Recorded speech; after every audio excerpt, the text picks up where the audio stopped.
Shalom, selamat pagi Bapak Ibu Saudara yang dikasihi Tuhan Yesus Kristus. Selamat kita berjumpa kembali dalam renungan pada pagi hari ini. Kiranya saudara semua ada dalam keadaan yang baik, sehat, penuh sukacita, kuat dalam iman dan berlimpah dengan berkat Tuhan. Sebelum kita mendengarkan kebenaran firman Tuhan, mari kita berdoa. Bapa kami yang di sorga, Bapa dalam nama Tuhan Yesus Kristus, terima kasih kami mengucap syukur untuk segala berkat kemurahan-Mu, pimpinan-Mu hari lepas hari. Keberadaan kami hari ini karena anugerah-Mu dan karena rencana-Mu yang baik bagi kami. Karena itu kami berterima kasih. Saat ini kami mau mendengar sabda firman-Mu. Urapi kami Roh Kudus agar kami mengerti dan mentaati akan setiap kehendak-Mu. Dalam nama Tuhan Yesus kami berdoa. Haleluya. Amin. Saudara yang dikasihi Tuhan, ayat firman Tuhan saat ini terdapat dalam kitab Keluaran pasal 7 ayat yang ke-9. Tertulis demikian. Apabila Firaun berkata kepada kamu, tunjukkanlah suatu mujizat, maka haruslah kau katakan kepada Harun, ambillah tongkatmu dan lemparkanlah itu di depan Firaun, maka tongkat itu akan menjadi ular. Saudara yang dikasihi Tuhan, orang yang terobsesi dengan mujizat, imannya cenderung akan rentan untuk hancur ketika mujizat tidak termanifestasi. Tuhan sanggup untuk melakukan mujizat, tapi iman kita kepada Tuhan jangan kita sandarkan hanya kepada mujizatnya.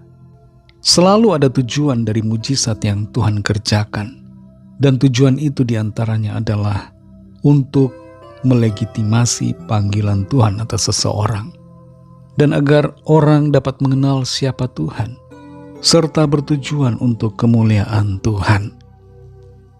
Dalam Keluaran pasal 7 ayat 9 ini tertulis, apabila Firaun berkata kepada kamu, tunjukkanlah suatu mujizat, maka haruslah kau katakan kepada Harun, ambillah tongkatmu dan lemparkanlah itu di depan Firaun, maka tongkat itu akan menjadi ular. Firaun adalah raja Mesir yang berkuasa di Mesir, dan dia punya salah satu ciri karakter yang menginginkan mujizat dilakukan di depan matanya. Permintaan Firaun dipenuhi oleh Tuhan melalui Musa. Tongkat di tangan Musa menjadi ular. Ketika tongkat Musa itu menjadi ular, Tuhan sebenarnya sedang menyatakan bahwa dirinya lah, pribadi Tuhanlah yang punya kuasa tertinggi. Simbol ular biasanya terpasang pada mahkota Firaun. Para raja di Mesir zaman dulu mengkoneksikan ular dengan simbol kekuasaan tertinggi. Dan itu sebabnya Tuhan menunjukkan kuasanya, mengubah tongkat itu menjadi ular. Tapi Firaun melawan. Dia meminta para tukang sihirnya untuk juga melakukan hal yang sama. Tongkat-tongkat mereka menjadi ular. Tapi ular yang berasal dari tongkat Musa memakan habis ular-ular dari para tukang sihir Firaun. Iblis bisa meniru, bisa memanipulasi, bisa mengkopi mujizat dari Tuhan. Tapi mujizat dari iblis bukanlah mujizat yang sejati. Iblis tidak bisa mengalahkan mujizat dan kuasa Tuhan. Orang yang benar, yang ada di pihak Tuhan, tidak akan bisa dikalahkan oleh iblis dan kuasa kegelapan. Walaupun iblis bisa melakukan apa yang kelihatannya seperti mujizat, tapi hati kita tidak boleh terpaut kepada mujizat dari kuasa iblis dan kuasa kegelapan.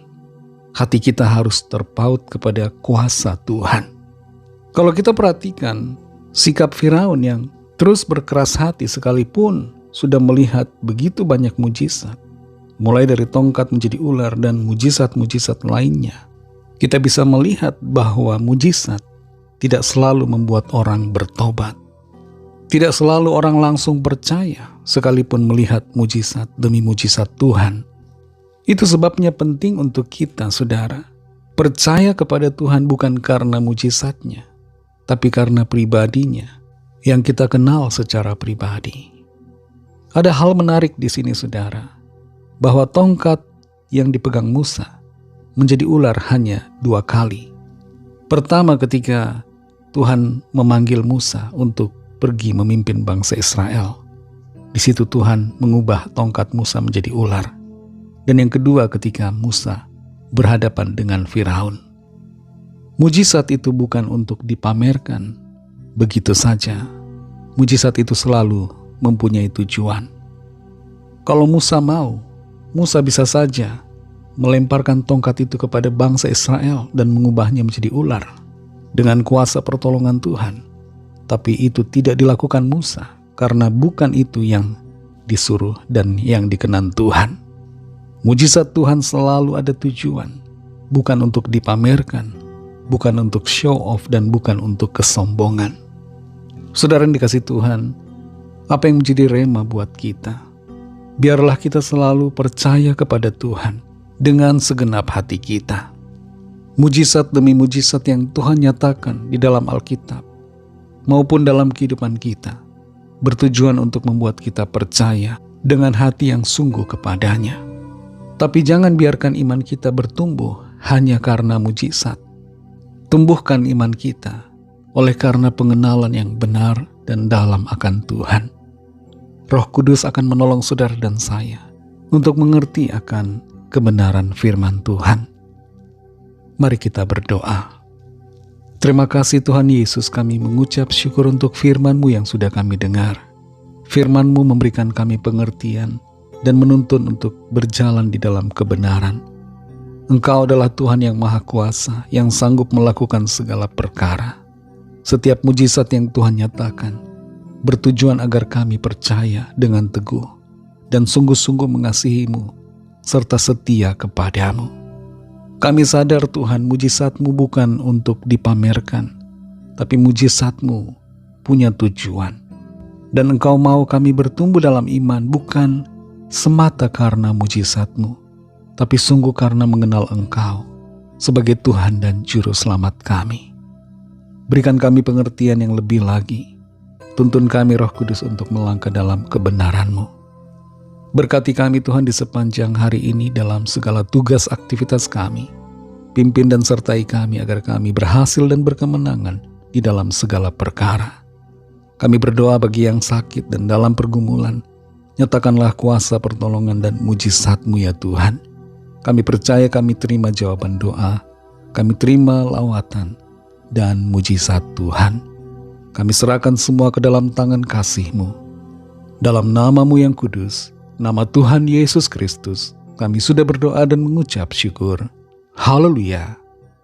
Mari sama-sama kita berdoa doa Bapa kami. Bapa kami yang di sorga, dikuduskanlah nama-Mu, datanglah kerajaan-Mu, jadilah kehendak-Mu di bumi seperti di sorga.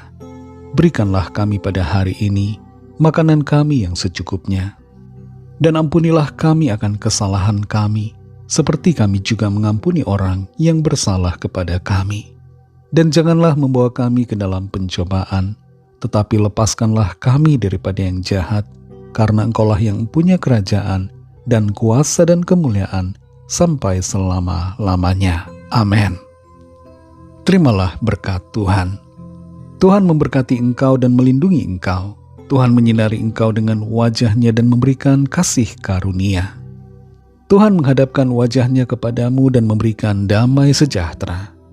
Berkat dan anugerah Allah Bapa, kasih karunia dari Tuhan Yesus Kristus, dalam persekutuan dengan Roh Kudus, menyertai saudara semua, sekarang ini dan sampai Maranatha, Tuhan Yesus datang kembali dan bahkan sampai selama-lamanya. Dalam berkat nama Tuhan Yesus Kristus, haleluya, amin. Puji Tuhan, saudara yang dikasih Tuhan. Tuhan Yesus memberkati saudara semua. Selamat beraktivitas dan sampai jumpa dalam renungan yang berikutnya. Haleluya.